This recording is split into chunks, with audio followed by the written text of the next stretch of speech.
We're now joined by Coach Gary Patterson from TCU. Coach, your thoughts about the upcoming season? Just glad to have one.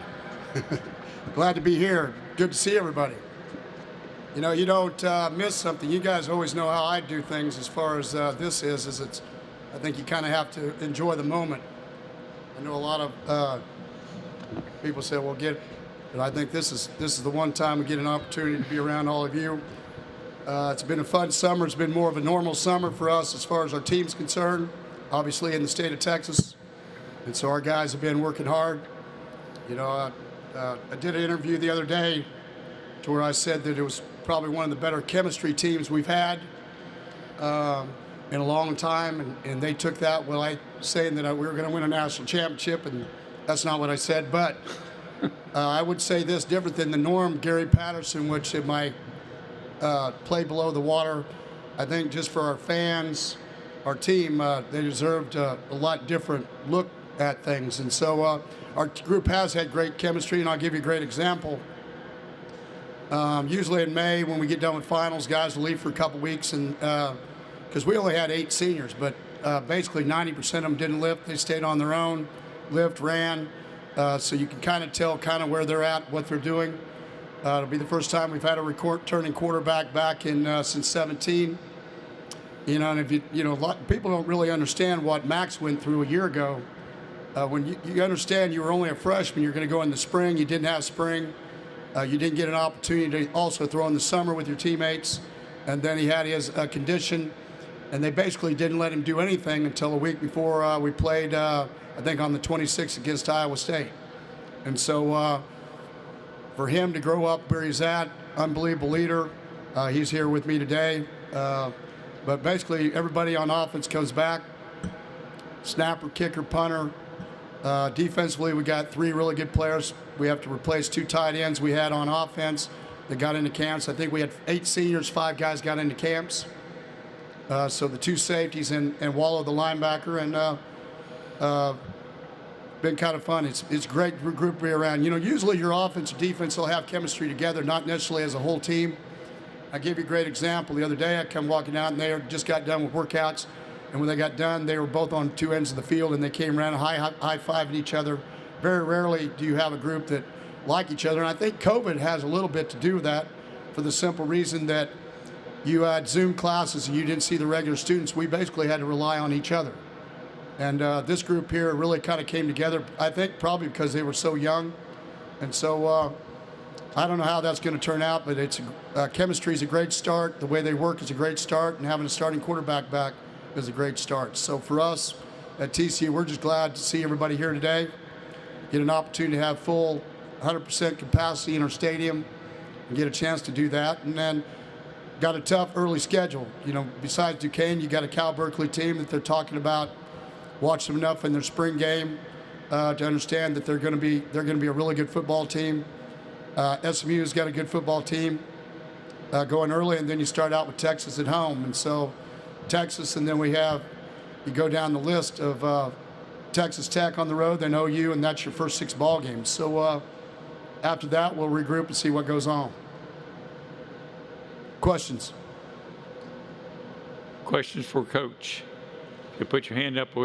We've got one all the way on the outside, to the left, Coach. Just a moment. Perfect. Hey, Coach. Shahan J. Rogers from Dave Campbell's Texas Football.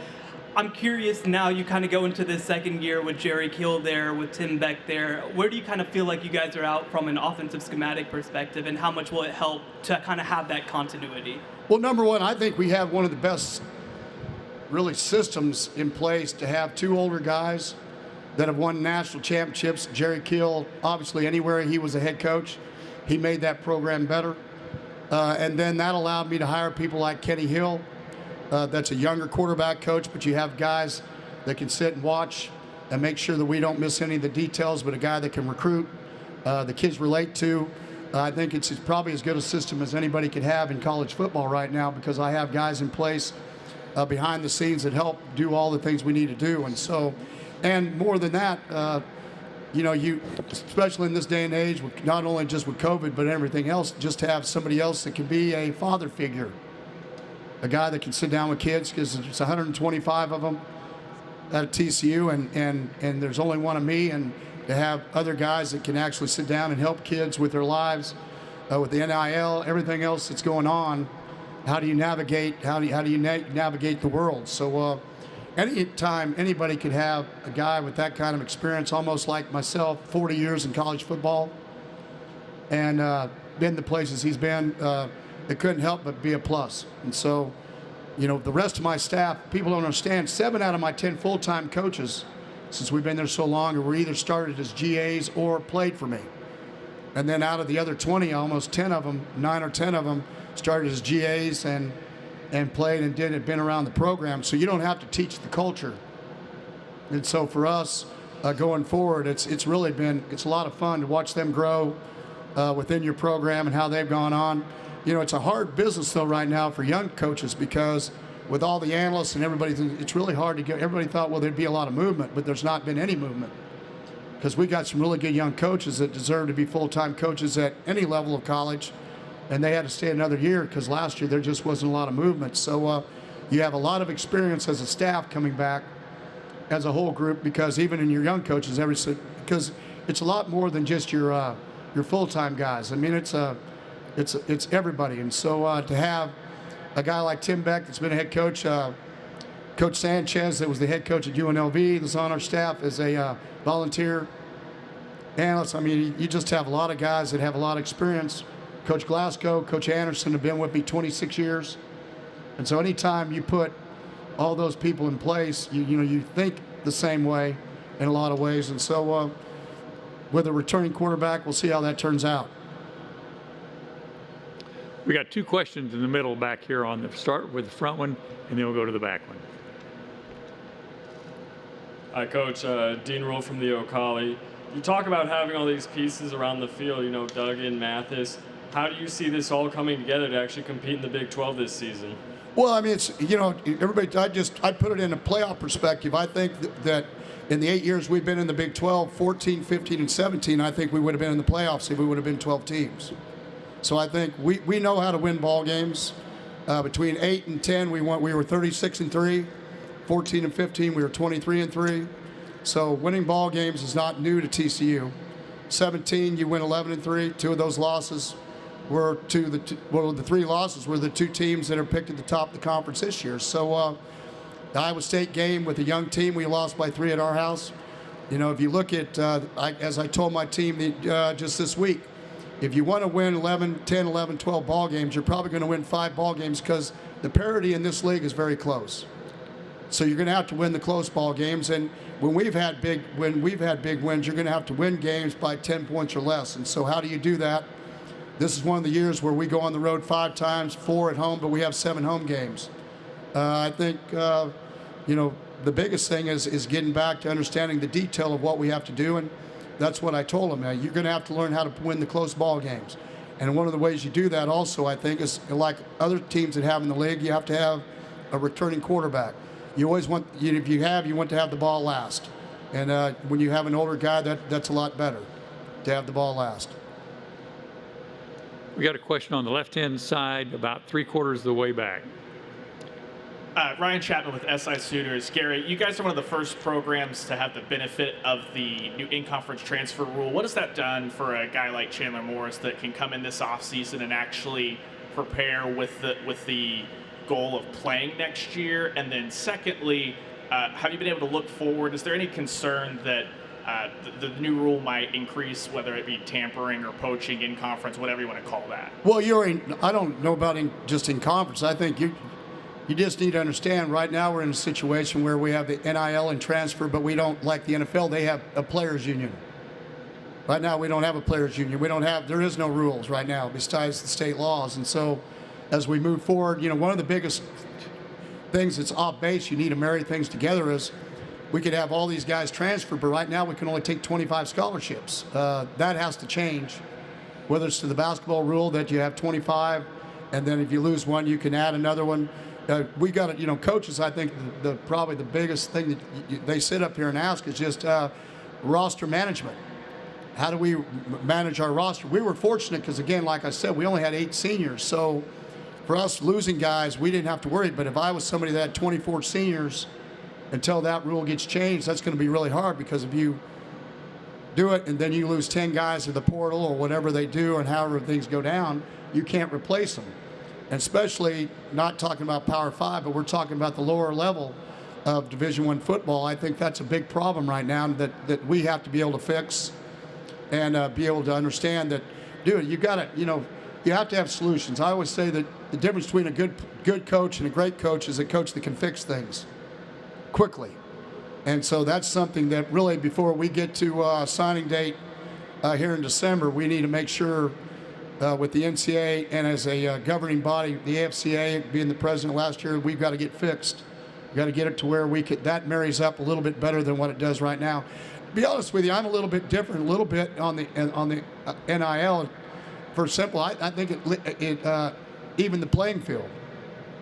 I think it gave everybody an opportunity to, and every kid an opportunity to get. I think our jobs are going to be as coaches, even though universities stay out of it, is not. The really good players are going to have their own deals. People are going to find them. I think my job, we have a saying at TCU, 40 not 4. It's not about how we grow them up for the 4 years, but it's what we're going to do for them for 22 to 62. And I think we probably being there I've been there at TCU 24 years. I think we can probably talk about that as well as anybody can in the country about that. And I think it's really important for us to understand how do we help any of them. Now, I'll give you a great example how I think it might have helped TCU last year. Our Darius Washington. He went out early in the draft as a safety. He didn't have all the measurables. Probably if he could have had some endorsement deals where he could have made some money that he could have given to his family, he might have stayed another year and been playing at TCU right now. I think there's going to be some positive things that came out of doing all this. And, but like anything, abuse leads to restriction. The things you talked about, tampering, using leverage as far as the amount of money that you'd have to go to one school or the other. If any of us believe that might not be a possibility, I think is crazy. That's why if you look in the NFL model, you can't talk to other teams. You can't do those kind of things. There's severe penalties. And so there's going to have to be some things in place that are going to have to be played. It's probably why they always like me talking first, because I always get the 800-pound gorilla questions out of the way. So you guys can you can go about so everybody else knows how to answer them when we get done. But, I think all of that stuff's going to play. But it still comes down to, like you saw in the article, ESPN article that I said. And I think Max Duggan would tell you, if you interview him, he knows it's a big year for him. If he has a great year, all those other things take care of themselves. He wants to win. I saw a high school kid talk about in recruiting. Anybody that started talking to him about name, image, and likeness, he took him off his page. He was going to college to play football. There are still those guys out there that want to do things for the right reason, and we want everybody to be successful, and we want them to be able to move on and help themselves, whether they help themselves or their family or anybody else. And it's a big deal. But I think you'll find the teams that keep everything in perspective, that understand you still got to win football games, are going to be the ones that are going to do the best job in the season, and they're going to have more of the opportunities. Every year that we've had big years at TCU, more guys have been drafted, okay, and more guys have been free agents. And so success breeds success. I don't think there's going to be any change. Obviously, all of us know that we've got to have a few walls around everything we do, because you want to, as I say as a head coach, my job is to protect the good guys, whether it's rules within our team or how we do things. And I don't think it's going to be any different with the NIL or transfer rules or anything else. We got to be able to. I'm not a big transfer guy. I think I would deal with it just like I would a junior college guy in a lot of ways, that if we need a hole filled, then you do it. We're still a developmental school. That's why, we had 3 of those guys that came that were grad transfers came here because their people told them that they could get better and be more draftable and go higher in the draft if they came to TCU, because that's what our reputation is. And so for me, that's what we want to keep it. And we want to keep doing those kind of things, because I still think if kids are going to get to a high level, it's still about the process. You still have to learn how to fight through the hardest things you got, from accountability, work ethic, and all those kind of things to get, because the measure at the NFL level it's still 250 some guys are going to get drafted out of 13 or 14,000 every year that are eligible. And how do you stay on that team? And the guys that do that, it's like I told my team the other day, Okay, how many 5-stars were there on either one of those teams that played in the Super Bowl? I don't know what it was, like 1 or 2, maybe 3 or 4 or 5 4-stars, but it was a lot of 3 stars, 2 stars, all the rest of it. And so I'm looking for 5-star talent with 2-star humor and humility and accountability and all those kind of things that we get where we need to. We had a question on the rear right side middle. Yeah, Chris Hummer with 24/7 Sports. It wasn't that long ago Kenny Hill was here as a player talking to us. What did you see from him off the field as an analyst and a GA the last few years that made you feel confident to elevate him? Yeah, well, just Kenny's always a guy that's had the it factor as far as the personality and all of that, and that's one of the key issues in recruiting and everything else that goes along with being one of those 9 or 10 full-time assistants. You know, I keep a file on what I think guys have, just like my assistant, you know, and all assistant coaches complain about their head coach. I mean, I did when I was assistant, but I think the biggest thing was just his relationship with the kids on the team, Max Duggan in particular, knowing the game, been within the system, his relationships when kids came on campus of how they related to him as a recruiter. That was the same reason I hired Zarnell Fitch when he was on campus. Kids just gravitated to him. And I think if you ask guys around here, they would talk to you about how those guys do a great job in recruiting. One of the reasons why, again, I put in place in the university, really, the chancellor and Jeremiah Donati allowing us to be able to put in position a guy like Jerry Kill or Tim Beck or Coach Sanchez or any of the guys I have that are behind the scenes. When you have those guys that you have experience, I think Coach Saban's been able to do that best at Alabama. I mean, you've got to be able to make good decisions. So to be able to have good decisions, you've got to be able to have a lot of people have an opinion that you can sort through everything and come up with the right answer. And Kenny Hill is one of those. It became very clear that he would be the right answer for us because of his relationship with Max and the other quarterbacks, and also that he has such a high end as far as personality and being able to recruit and do all those other things. He loves football. That's an easy part. You know, now we just need to mold him into being a guy that can be in this profession on a day-to-day basis and being in a long time. I mean, that's my job. Okay, this is going to be the final question for Coach over here on the second row, left side. Hi, Coach. Ashley Vandervelde, Gaylord College at Oklahoma. Surrounding the new rules with preseason pad practices, how do you feel this will affect your team preparation-wise, especially with those big games you talked about? Well, you know, all of us, I think, coaching-wise, would have liked us to have gone back to the 2019 rule where we were able to have walkthroughs in the summer and do things. But again, we all, because I thought, again, just like the NIL, I thought it evened the playing field. There was the guys that did it and the guys that didn't do it. But I think our kids, now that we're a year older, it's a lot easier for us now than it was a year ago.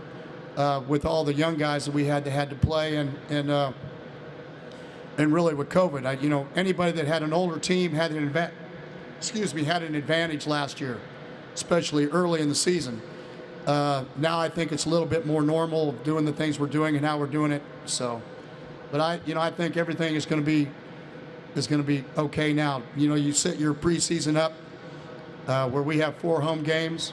You play Duquesne, which is the 1AA team, and then you go into a Cal Berkeley team that comes to Texas, and then SMU. So I think the level of competition definitely will get us ready for being able to play in the Big 12 conference the way we do things. So it's a long road because after the 1 week early we have off, we go straight through. We don't have any other off weeks, so we better be ready. Okay, Coach, thank you very much for your comments. Thank you. Good luck Go for the Frogs. season. We'll see you.